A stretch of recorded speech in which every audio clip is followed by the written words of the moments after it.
الذین آتیناہم الکتاب یتلونہ حق تلاوتہ، وہ لوگ کہ جنہیں کتاب دی گئی وہ اس کی تلاوت کرتے ہیں جیسا کہ تلاوت کرنے کا حق ہے۔ اچھا مجھے بتائیں، تلاوت کرنے کا حق یہ ہوگا کہ وہ زبانی پڑھتے رہتے ہیں اور اس کے اندر جو کچھ لکھا ہے ان کو پتہ ہی نہیں کیا لکھا ہوا ہے؟ وہی لوگ ہوں گے نا۔ تو یہ ہے تو یہی ہے سارے ادھر آج کل آپ کے جتنے حفاظ بن کے نکل رہے ہیں، میں بار بار کہتا ہوں کہ چھڑے حافظ دی کوئی فضیلت نہیں آئی ہے۔ میں نے خود حافظ قرآن کے فضائل پہ حدیثیں بتائی ہیں، لیکن یہ بتاتے ہیں آدھی اس میں تو جس نے سنن ابی داؤد کے اندر المستدرک للحاکم کے اندر کہ جس حافظ نے قرآن کے حلال کو حلال حرام کو حرام جانا، اس کے ماں باپ کو ایسا تاج بنایا جائے گا قیامت والے دن کہ جس کی جو ہے وہ روشنی کے سامنے سورج کی روشنی مان پڑ جائے۔ تو جس حافظ نے اس کو پوری زندگی یہ پتہ ہی نہ چلا کہ قرآن کے اندر لکھا کیا ہوا ہے، جس حافظ کا یہ حال ہو کہ اس سے بلال بھائی پوچھ رہے ہوں کہ بقرہ کا مطلب کیا ہے تو کہ بقرہ،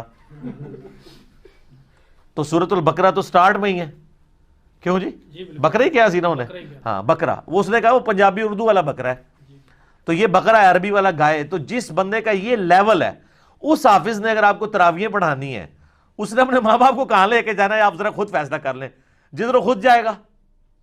تو یہاں پہ کہا جا رہا ہے کہ جن کو کتاب دی گئی ہے نا وہ تلاوت کرتے ہیں جیسا کہ اس کا حق ہے۔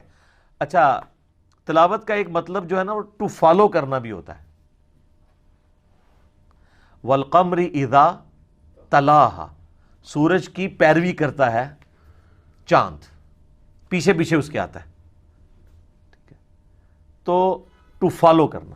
بلکہ کئی لوگ جب قرآن پڑھ رہے ہوتے ہیں نا، زیادہ ماہر نہ ہو تو وہ لائن کے اوپر انگلی رکھ کے فالو کر رہے ہوتے ہیں، بعض کا نچلی لائن پہ بھی چلے جاتے ہیں، اس لیے انگلی رکھ کے پڑھ رہے ہوتے ہیں، تو یہ بھی فالو کرنا کہلاتا ہے۔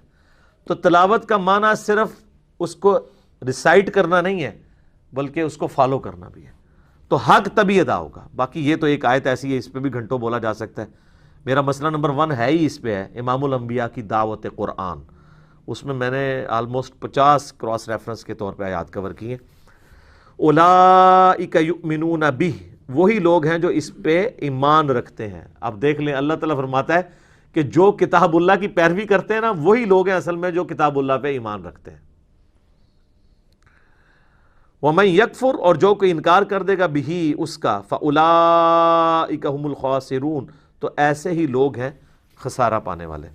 یہاں الکتاب سے مراد یہود و نصارہ کی کتابیں بھی ہیں جو ان کو اپنے وقت کے پیغمبروں کے ذریعے دی گئیں، اور ہمارے نبی علیہ السلام کی کتاب بھی مراد ہے کہ جو اللہ تعالیٰ نے اس امت کے لیے ایک کتاب دی۔ اچھا میرا سوال ہے، برا نہیں بنانا آپ نے، یہ آپ کے بزرگ جو روزانہ 3 قرآن اور 8 قرآن رات کو پڑھتے تھے وہ کیسے پڑھتے تھے؟ صحابہ کرام تو نہیں پڑھ سکتے تھے۔ صحیح مسلم میں حدیث ہے، نبی علیہ السلام فرمایا تم میں سے کس کی استطاعت ہے کہ 1/3 قرآن روزانہ رات میں پڑھے؟ صحابہ نے کہا کہ یا رسول اللہ اتنی استطاعت کس میں ہو سکتی ہے؟ جن کا وکھرا جہاں ہو وہی کر سکتے ہیں۔ تو حضور نے فرمایا کہ سورہ اخلاص پڑھ لو، 1/3 قرآن کے برابر ہے۔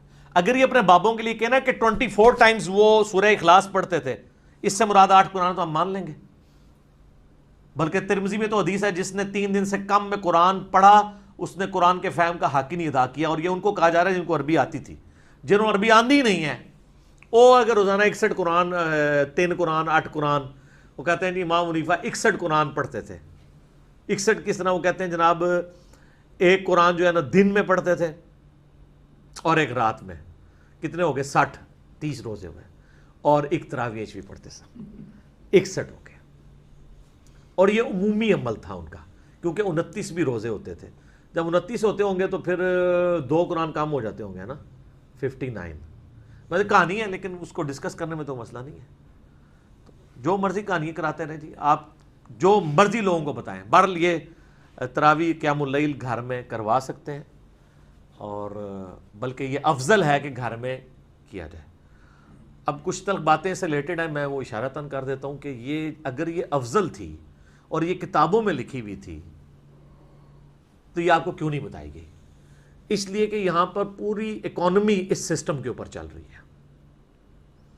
کیونکہ اگر مسجد میں قیام اللیل کروانا ہے تو اس کے لیے آپ کو حفاظ چاہیے، حفاظ پروڈیوس کرنے کے لیے آپ کو مدرسے چاہیے، اور ظاہر ہے جب مدرسے بنیں گے تو مدرسے جو وہ کسی انکم کے اوپر ہی چلیں گے نا، تو ایک چندہ بک بھی چاہیے، اور پھر حال یہ ہوگا الٹیمیٹلی کہ وہ چندوں کے نام پہ حافظ تو شاید 10 نکل رہے ہوں، لیکن 10,000 حفاظ کے برابر چندہ، یہ پورے کا پورا روٹی روزی کا نظام جو ہے نا وہ اسی سسٹم سے تحت چل رہا ہے۔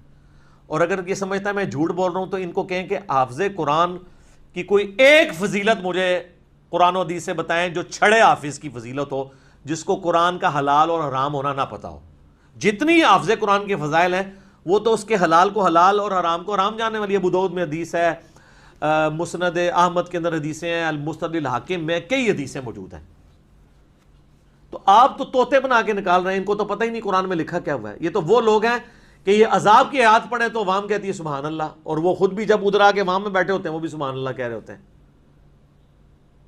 وَلِعَوْذُ بِاللَّهِ تعالیٰ تو نہیں پڑھیں گے، اللہم اجرنا من النار تو نہیں پڑھیں گے، ان کو پتہ ہی نہیں ہے۔ بلکہ مجھے اگلے دن وہ جو زائد بھائی ہیں نا اسلام 360 والے، انہوں نے مجھے فون پہ کہا کہ اس طرح ہمارے ایک قریبی دوست ہیں، تو انہوں نے باقاعدہ علماء کرام سے میٹنگ کی، کہتے ہیں وہ آپ کے لیکچرز کی وجہ سے انورٹڈ قوم میں گمراہ ہوئے اور کراچی کے اندر، تو کافی علماء کے پاس وہ گئے، انہوں نے کہا کہ جی میری ریکویسٹ ہے، میں آپ کو فائنانس تو کرتا ہوں، وہ کئی مدرسوں کو سپورٹ کرتے ہیں فائنینشلی، تو مہربانی کریں آپ نا صرف یہ چیز ایڈ کر لیں کہ حافظ قرآن کو اس وقت تک حفظ کی ڈگری نہیں دی جائے گی جب تک کہ وہ ترجمہ نہ ایک دفعہ کور کر لے۔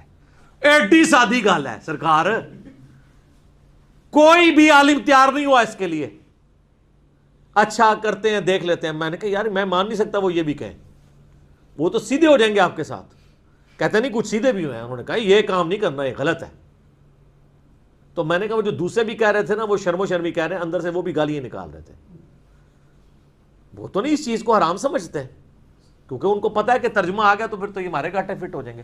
تو ایسے حافظوں کے اوپر اگر امیدیں لگائی ہیں نا ان کے ماں باپ نے کہ جی وہ ابو داؤد اور حاکم کی روایت ہے کہ ان کے ماں باپ کو ایک ایسا تاج بنایا جائے گا جو سورج کی روشنی بھی باندھ پڑ جائے گی، تو اس میں آگے الفاظ ہیں کہ جس نے قرآن کے حلال کو حلال اور حرام کو حرام جانا اور اس کے مطابق عمل کیا وہ صاحب قرآن بھی ہوا، اس کے لیے فضیلت ہے۔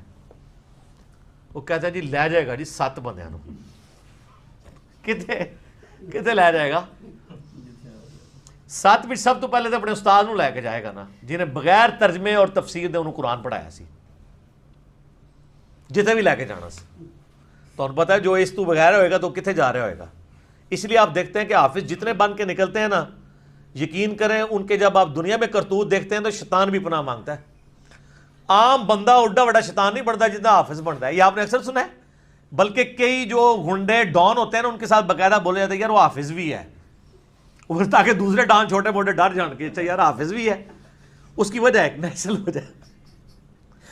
وجہ یہ ہے کہ شیطان ان پہ زیادہ اٹیک کرتا ہے نا، اس میں چانس ہوتے ہیں کہ وہ کبھی ترجمے سے کھول کے پڑھ ہی لے۔ بل میں نے اپنی زندگی میں یعنی اگر انسانوں میں شیاطین دیکھے ہیں نا، عام لوگ اور جو حافظ بگڑے ہوئے ہیں، سر توبہ توبہ توبہ کرو۔ آپ دیکھ لیں مولویوں کے بچے جب بگڑتے ہیں نا سر، بدماشوں کے بچے اس لیول پہ نہیں جاتے ہیں جس لیول پہ وہ جاتے ہیں، وہ جناب اگلی پچھلی ساری کسریں کٹ دینے ہیں۔ کیونکہ حافظوں کا تو کئی معاملات میں بڑی چھوٹی عمر میں مدرسوں میں ایکسپوئر ہو جاتا ہے، یعنی میں کوڈ ورڈ میں بات کر رہا ہوں، پھر یہ برا مانتے ہیں۔ تو اس لیے وہ تو بڑی ایک مشکل لائف سے گزرے ہوتے ہیں، پھر اللہ معافی دے جب باہر نکلتے ہیں تو وہ پھر سارے اگلے پچھلے بدلے نکالتے ہیں۔